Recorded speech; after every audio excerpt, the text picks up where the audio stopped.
Say hi. Hello. Hi moms, my name is Layy of How to Mommy, and in this video, I will be sharing with you all of my pumping essentials.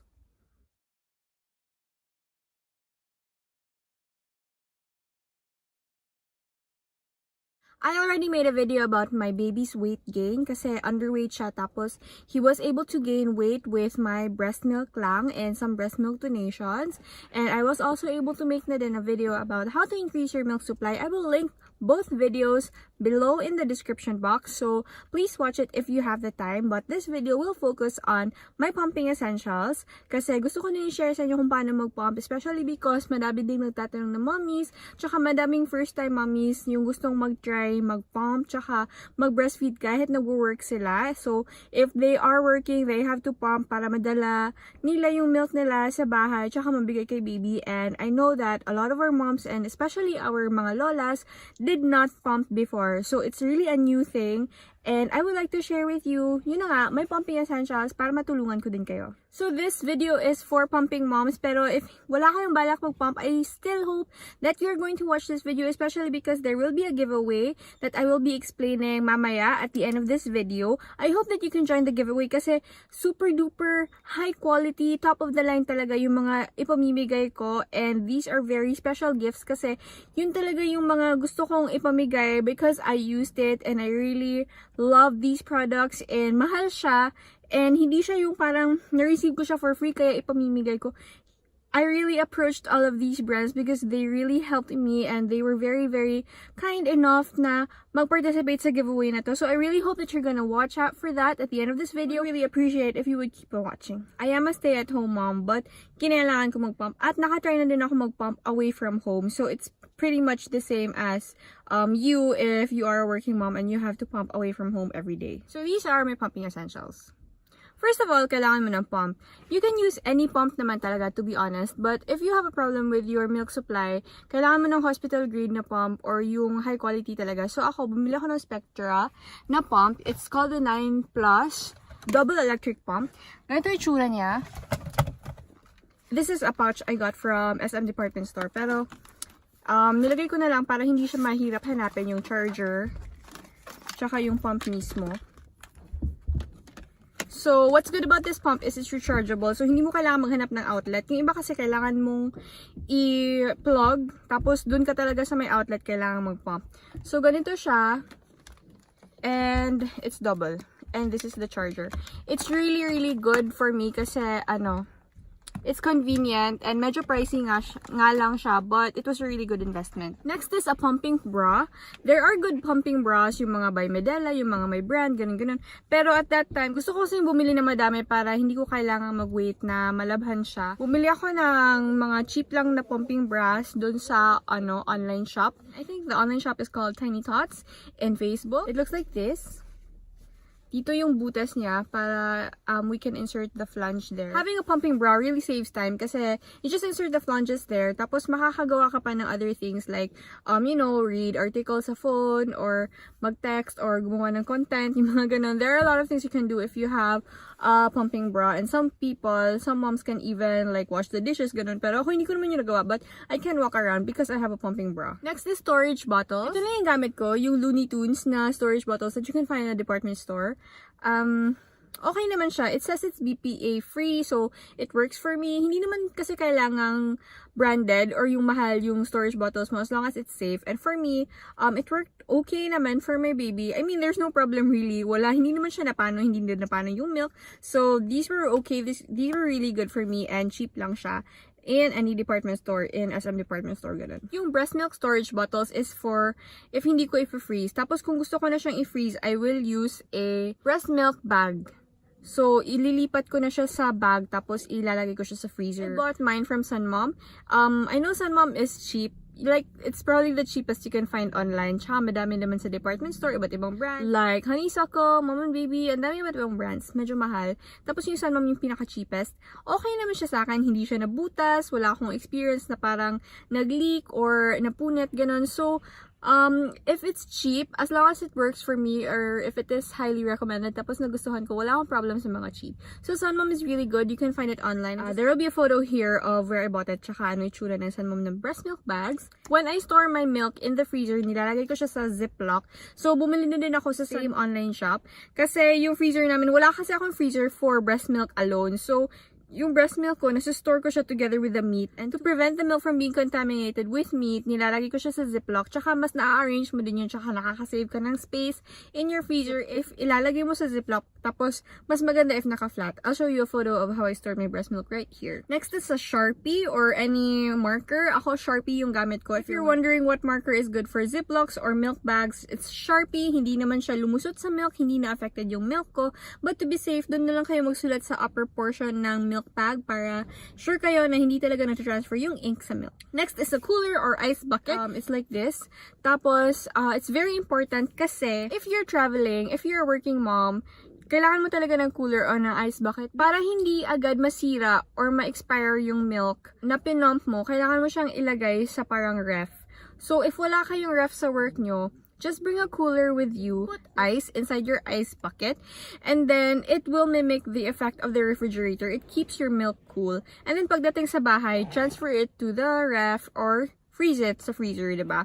So, at least it buys you some time, depending on how much ice or how cool your ice bucket is going to be. And to help you keep your ice bucket cool, yung binili ko is yung parang ice na bags. I'll show you a photo of it right here. It is reusable. There are a lot in the market, like in Daiso, meron silang parang small gallon, tapos may liquid sa loob. You just freeze it, and then ilagay sa ice bucket. If lanay na siya, just freeze it again. It's reusable, it's eco-friendly, and you can also make your own. It depends on you. It's very, very helpful, kasi nga, if wala kang ref, or ako, like, if we go to the mall, to the Pedia, tapos kailangan ko mag-pump, I just need to bring my ice bucket, tapos may ganon, may mga reusable ice packs sa loob ng ice bucket ko. At the end of the day, medyo malamig pa siya, pero hindi na siya frozen. So, I just changed it with another set na nilagay ko sa freezer overnight. It's really, really useful, and like 25 pesos each lang siya. Maybe there's cheaper. You can make your own. It's up to you, but those are really essential or really important if you want to pump on the go. Next is a pumping-friendly outfit. Ako, usually kasi stay-at-home mom ako, tapos minsan ako lumalabas or pumunta sa office. So, nasa bahay lang ako. I just wear anything that's button down. Especially yung mga pantulog na button down. It was uso last year or last year. So, madami yan sa, sa mga online shop or sa mga SM department store. Any pantulog or any damit na button down is very helpful. Tapos, naka-pumping bra lang ako underneath. And then, it's easier kaysa mag-t-shirt ako kasi laging nahuhulog yung t-shirt or napupull down yung flanges because of the t-shirt. So, it's easier if button down yung suot mo or yung mga parang kimono. Ganon. So, just open it. At least, hindi malamigan yung likod mo. And last pumping essential that I want to share with you is bottle brushes and sterilizers. Kasi yung pump, ako once a day lang ako naghuhugas ng pump. So after I pump, I just put it in a Ziploc, tapos nilalagay ko sa ref. And then I pump again and then put it in a Ziploc, nilalagay ko sa ref or sa cooler actually. Tapos I only sterilize it at night pag when I go to sleep na. When I sterilize it, I use bottle brushes, of course, para makuha mo talaga yung mga milk, especially if fatty yung milk mo. Tapos, I sterilize it. Yun talaga yung pinaka, medyo hassle siya ng part of pumping. Pumping itself is a hassle, tapos sterilizing pa. So, it is better if you buy a sterilizer, but it's up to you.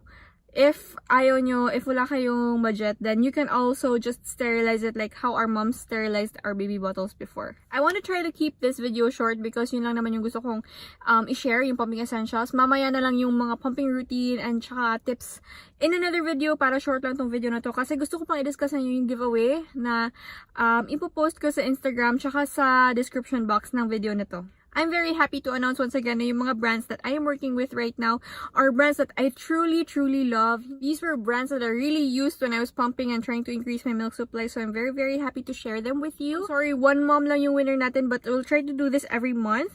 One mom will receive a Legendairy Liquid Gold, isang bottle of 60 capsules. I swear by Legendairy, I swear by Liquid Gold. So I'm very, very happy to share one bottle with you. Legendairy is really quite expensive, pero this is gonna be yours for free. The gift pack is also going to include Mother Nurture, 7-in-1 chocolate and coffee mix.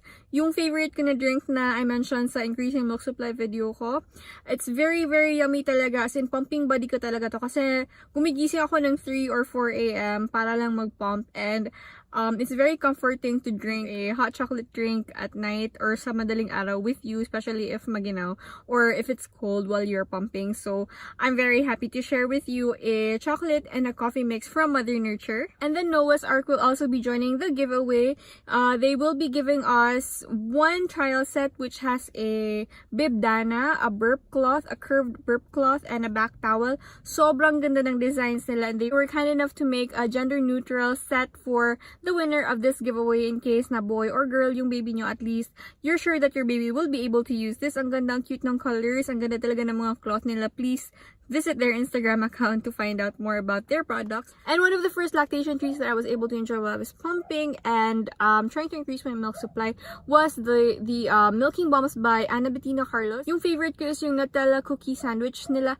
Super yummy talaga and may pagka-pricey siya, pero worth it kasi lahat ata ng galactogogues yung nilagay niya sa treats niya. Unlike others na naglagay lang ng konting brewery seeds, naglagay lang ng konting flaxseed meal, yung Milking Bombs by ABC, it really has all. And last but definitely not the least is the Healthy Cooking Momster Recipes for Toddlers ebook.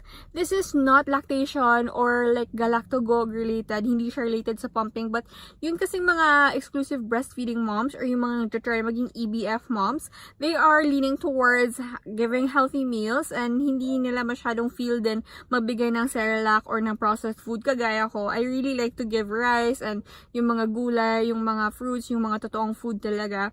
So I think this is really gonna be helpful. The ebook sells for 300 pesos, so you're gonna get it for free. Hangang-hanga din ako sa mom na gumawa nito because at first she was just posting food sa yung mga food ng baby niya sa Instagram niya. Tapos madaming nagtatanong because she said that she's a self-confessed picky eater. Tapos gusto niya yung baby niya is matutong mag-eat ng healthy. So you really have to start there from when your baby is young pa until toddlerhood. Kailangan consistent ka. So nagluluto talaga siya every day. Tapos some moms ask her how to make this, how to cook this. So eventually she compiled all of the recipes into one ebook, and now she's sharing one free copy to the winner of this giveaway. Thank you very much talaga to the Healthy Cooking Momster. So those are all the prizes, mommies. Thank you very much for watching until this part of the video. Sana mag-join kayo sa giveaway. Sana free naman siya. Shipping is gonna be on me. Akong bahala sa shipping. And super duper easy lang ng mechanics. It's gonna be found in the description box below and sa Instagram ko din. So just visit my Instagram page, howtomommmy, and my Facebook page, howtomommmy pa din. Please like it. Tapos mahanap nyo din dun yung complete talaga ng mechanics. Just follow. It's really free. It will not cost you anything to subscribe to my channel, to follow this page, to like this page. So I hope that you can join this giveaway, and thank you for watching. Bye!